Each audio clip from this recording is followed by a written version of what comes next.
Hi, everyone. Thanks for coming today, and thank you for hanging out with us at So What Happens Live. This is our last one for the season, for the summer, so I hope you have enjoyed these.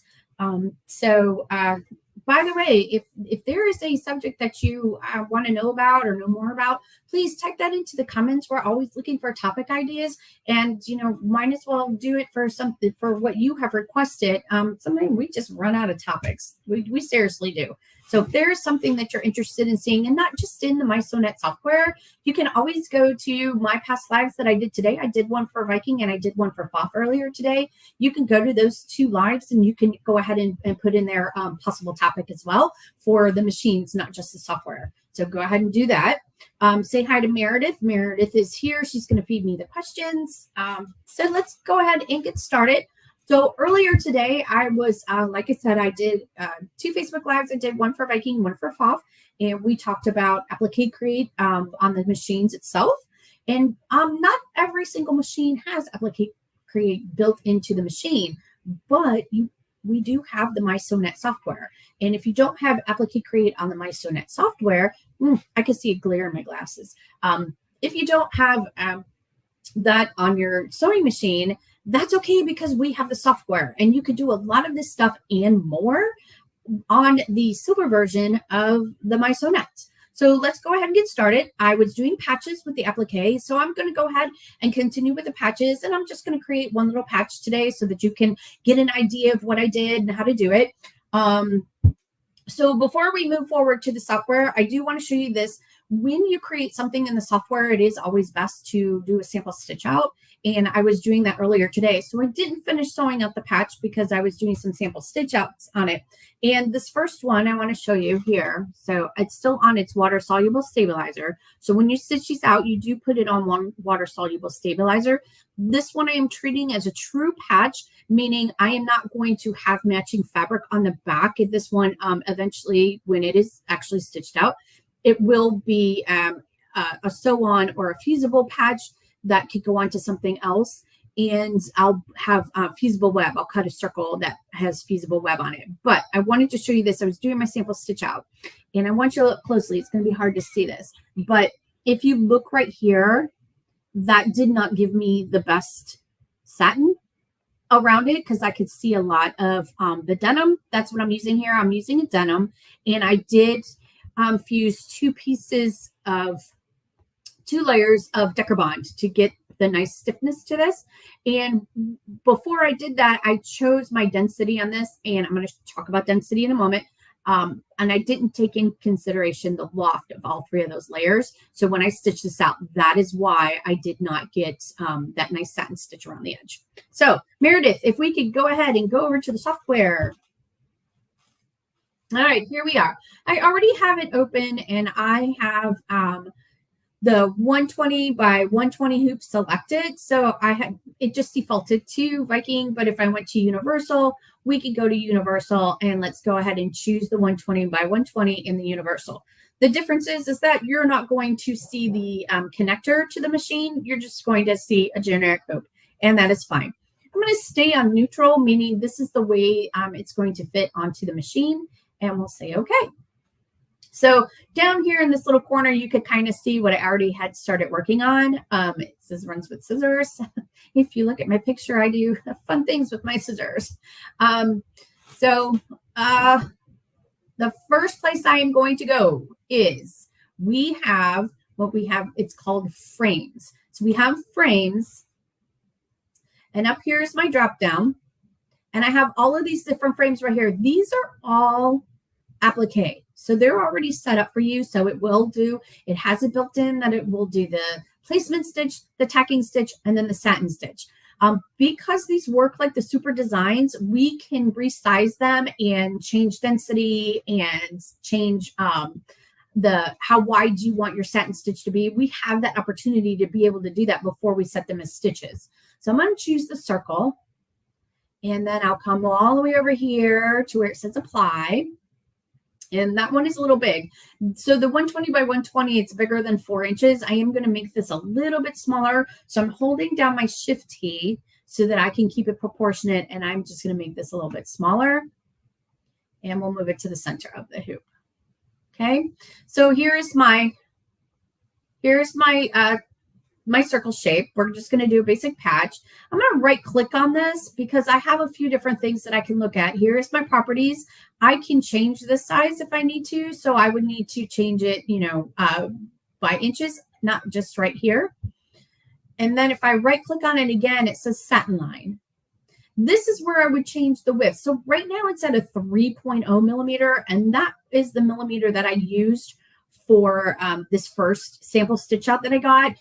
And remember, I have 2 layers of Decker Bond there and a layer of denim, and it's not a very thin denim. It is a good full-blown, let's make some jeans out of this denim.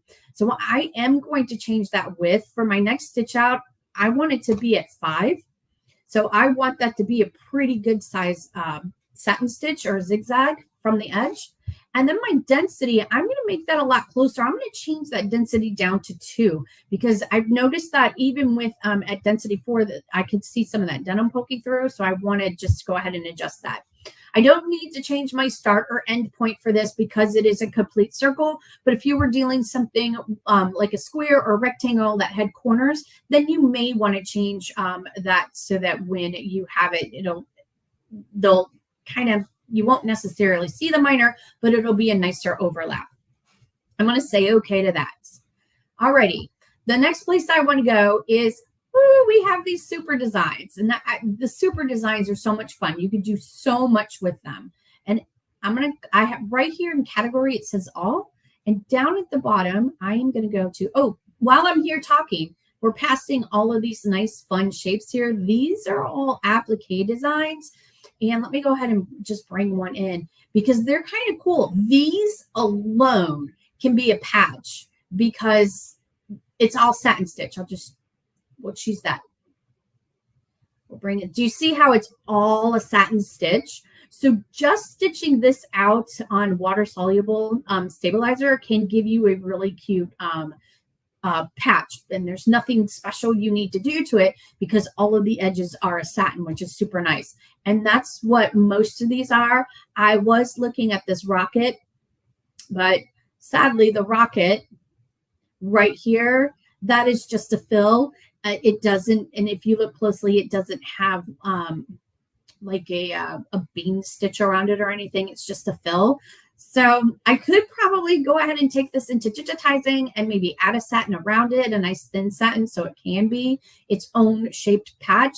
But yeah, we're not going to do that today. That's not what we're talking about. But it's possible. It is a possible thing. So you have all of these nice shapes here that you can also use as patches as well. And then you can also, put letterings or words or anything on it on top of that as well. But I'm coming down here. Oh, I looked at these too because I looked at this and I was like, what? Just write the word what in it. That would be kind of fun. This one is not technically an applique. However, I did watch it stitch out. And if you were sitting at your machine, it would be possible for you to stop the machine so that you can lay your fabric down before it went ahead and did the satin stitch. But that would be something that you would need to do manually. But again, it's a possibility. Down here, we have some sewing. We got some food. I got to do something with that popcorn because I totally love that popcorn. Where is my sewing? There you are. So there's my scissors. I'm going to go ahead and select those scissors and then click apply. And so I have these scissors here. Again, I'm going to measure this down just a little bit because it goes according to the shape that was behind it. So I'm going to hold my shift key down and I'm going to resize this just a little bit because I want to put some words in there. Words are going to be super easy. Of course, I want to say runs with scissors because you can see that down in the corner. So if I go to my letters tab, and here I click on, and do you see all of the fonts? I don't know how many fonts we have. Meredith, do you know how many fonts we have? We have a lot of fonts. Let's just say that. We have a lot of fonts. So let's choose a font here. We'll go with that one. No, I don't want to do that one. Let's do, that one looks fine. We'll do that one. So what I want to do is, because I want runs with and then scissors at the bottom, I'm going to treat this as 2 separate lines. So we're going to say runs with, and then touch enter. Okay, so 2 separate lines. So it's going to go runs with and then scissors down here. And we have these little envelope shapes here. And the one that I chose is the full circle. So it's going to perfectly place it on how I want it. And then we'll say apply. And then we can make this bigger, smaller. Let's bring that bigger. You know what? I'm going to delete that, and I am going to change the size of that font. And this font wants to live between 6 and 10 millimeters. I am going to go a little bit bigger. I'm going to do it at 15 and see what we get. Much better. Much better. So now I can click and drag that in so that it's well within the satin stitching. I don't want any of the letters touching the satin stitching on the outside edge. Okay, so that looks pretty good inside. And so you saw how I was pulling on this green handle here, that I was pulling it in to bring in those words closer. I can also rotate it left and right and adjust where this sits. And down here, there's a separate one for the word scissors. So I can rotate that as well. So they're treated differently because they are 2 separate lines. So I'm okay with that, but I think what I'm going to do is I am going to rotate. I'm going to flip my scissors and rotate them so that, there you go, so that this is kind of like falling in between them. How does that look? Okay.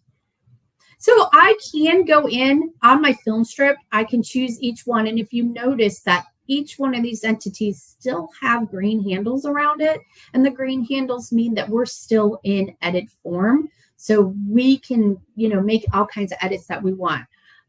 If I am happy with this and I like it, I will go ahead and save this file. I will do a file save as. So if I do a file save as, it will save it as a VP4. So wherever I save it to, and of course, I'm just going to dump it on my desktop because that's where everything gets dumped. It's going to be saved as a VP4.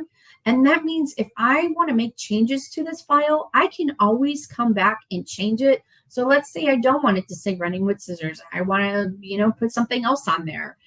But I want to keep the scissors and I want to keep the size of that patch and all of the other things that I did. I can bring in that file again and just make those different changes.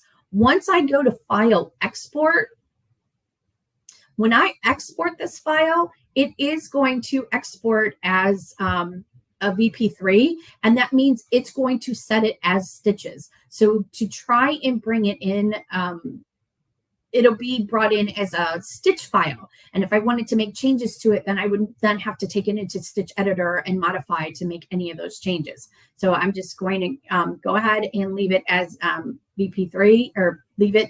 Now I can do both. I can export it and save it as a VP4. So I can have both of those files living in the exact same folder.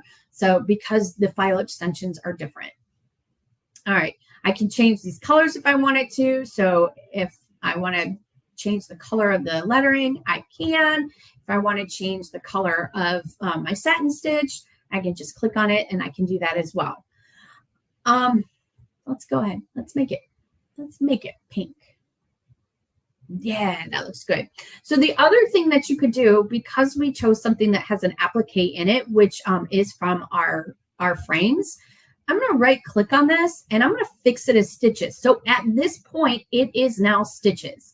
It is not editable. So if I were to scale this now, and I could tell by my white corners, if I were to scale this now, I'm scaling it as stitches, not as an editable file. And that is a good reason why to save that editable file. Once you find what you like and you think you might change it, you can. But if I go into Applique and I click on Express Applique, it tells me that it finds one thing that I can make into an applique, and I can say, okay. And I can make some quick changes to it. So if I want to test other fabrics, I can. So I need to go select pieces. Oops, I have to have it select it. So right now it's choosing my satin stitch. And then if I go and select fabric, I can have an idea what it's going to look like. So that's not really a denim, but it'd be a woven, so it can add some texture to it. I wonder if I can find a better color. That's a little closer to the denim. It's hard to see that this has a woven texture, but it does. And if you try some of the other fabrics, they do have a texture to it. On this screen, it's not showing very well, but I'm just going to say let's see what. So if I get close to my screen, I could see the terry texture on this one. It may be a little more difficult for you, but I encourage you, go in, play with it, and you'll see the textures yourself. Let me change it to yellow and see if we can get, nope, still can't see the texture. That's okay. I tried. All right, so if I say I want to change the fabric, I can apply it. So now I have a visual of what this will look like. As if I were to choose those fabrics, you can also bring in your own fabric. So if you took a picture of a fabric, you can import that in, and then you can put your actual fabric behind it. But I just chose the just the simple colors here. So Meredith, do I have any questions on this? No, ma'am. Nothing has come through yet. Nothing? Nothing. But if they've got them, feel free to type them in. Absolutely. So once I'm happy with this, I can go to, well, before I send it, if I go here to export applique pieces, I can export my applique pieces as an SVG file. And that means if you have an electric cutter, you can send that circle shape over to save it and send it, cut it out on your electric cutting machine. So that you have a perfect fit for that fabric. And we do now have the new Singer Memento, which is a 24 by 24 cutting mat, which is super cool. Not that I need a mat for this patch, but just think, if I were making patches for Meredith, if you want to go to my face, if I were making patches, let's say for my quilt guild or for Girl Scout troop or something like that, I would be able to cut all of those at one time and then try and fit as many as I can into my largest tube, which is super cool. So you have that option. And then once I save my SVG, I can go to send. And then if I have one of my sewing machines turned on, Wendi, do you want me to send it back to the, you want me to put it back? Oh, yes, please. Sorry. I forget about that. You're good. So I went to File, Export, and then looks like my Designer Applique 2 is active. So then I can send this design straight to my Applique 2 and get it stitched out. So I can bypass using flash drives with that for any of the Wi-Fi capable machines. So any questions on this? Meredith, you can go back to my face. Any questions? Nothing else has come in yet. So again, with the super designs and with having the frames and all of that good stuff, I was able to make a patch with a little more oomph than just the machine by using Applique Creator. So that I had more options to choose from design-wise and size-wise, and easier to resize them if you have the software. So I've always been more of a software person than doing everything on the sewing machine, just because the software just has so many more options. And in the past, before we had all of this designing capability on our machines, that was the route we had to take if we wanted something truly unique and creative. So again, I love the software. I can't say enough about it. So if there are no questions and we're all good, I'm assuming we're all good, Meredith? We're doing good. Yes, ma'am. All righty. So again, just type in if there's any topics you want to see. You can go back to the Facebook Lives that I did earlier today so that you can see how I created patches right on the screen of the sewing machine, and type in topics on those pages too. And I hope to see you all again soon. Talk to you later. Bye.